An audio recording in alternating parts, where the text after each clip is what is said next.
If your young birds are between 21 to 30 days old and have left the nest, they should be placed in their own compartment where they can learn social behavior with their fellow flock mates.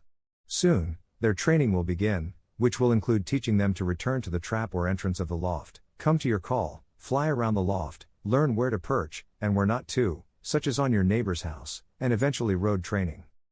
When you feed your birds, it's important to use a consistent whistle or call that your birds can associate with being fed.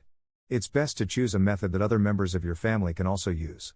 Doing this every day, all year round, with all of your birds will pay off on race day and will also help you to bring down any birds that become spooked or fly away.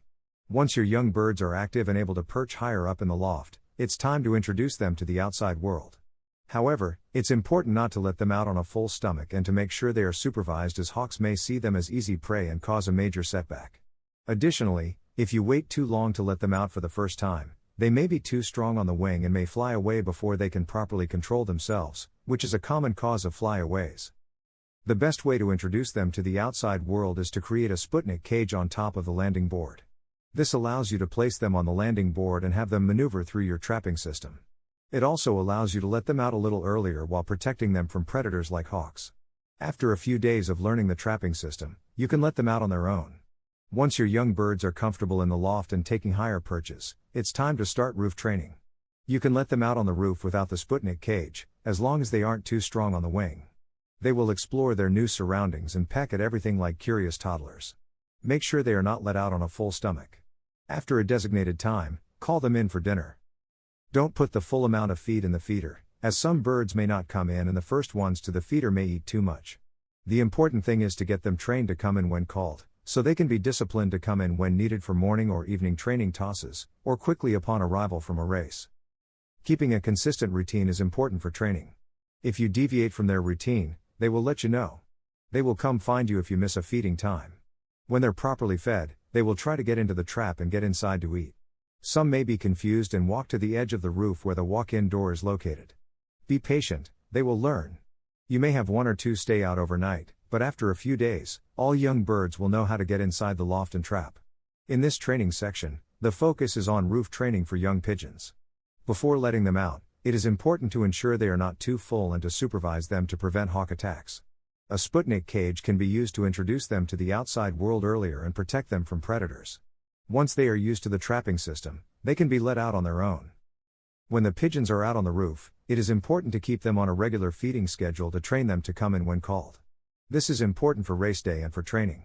Pigeons are creatures of habit, so consistency is key. Sometimes young pigeons may get spooked and go airborne due to a sudden noise or the presence of an unfamiliar bird. It is important to be patient and wait for them to settle down and come back to the roof. Occasionally, a young bird may stay out overnight. In the city, this is usually not a problem, but in the country, it can be dangerous as owls prey on pigeons. To prevent this, playing music at a low volume can help mask the sound of the pigeon and make it harder for the owl to locate it. The training crate. Now that your birds are loft flying and routing, it's time to start thinking about basket training them. This can be a stressful time for both you and the birds, especially if you have a young bird race schedule coming up. While many training guides skip over this step, it's important to introduce your birds to the training crate before you start training them. To do this, place your birds in the training crates and leave them alone for an hour or more. This will give them time to get used to the cramped quarters and unfamiliar surroundings. Keep in mind that the birds may fight if they feel another bird is too close to them, so it's important to give them enough space to settle down. By introducing your birds to the training crate early on, you'll help them get familiar with this new environment before you start training them. This can make the whole training process less stressful for both you and your birds. Road training is an important step in conditioning and preparing racing pigeons for competition. The first goal of road training is to teach the birds about their surrounding area. It's recommended to start road training in the direction that you plan to race from.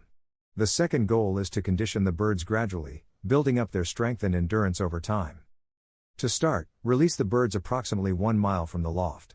Finding a good release site can be difficult, but it's important to find a location that is free of obstacles like wires, trees, buildings, and fences. A large parking lot, such as a shopping mall, can be a great release site if there are no people or cars around. Give the birds at least 3 tosses from this location, ensuring that they are heading straight back home. It's important not to release them after they have eaten, as food is the only motivator for them to return home at this point. After they have made at least 3 successful tosses from this distance, gradually increase the distance to 3 miles, 5 miles, 10 miles, 20 miles, and 40 miles. Do not jump to the next distance until the birds have made at least 3 successful tosses at each training location.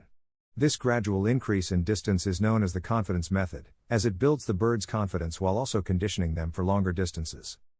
Once the birds are training well at 40 or 50 miles, they are ready for the 100-mile races. Road training is an essential step in preparing racing pigeons for competition, and should be approached with care and attention to detail. There are many reasons to buy my racing pigeon method.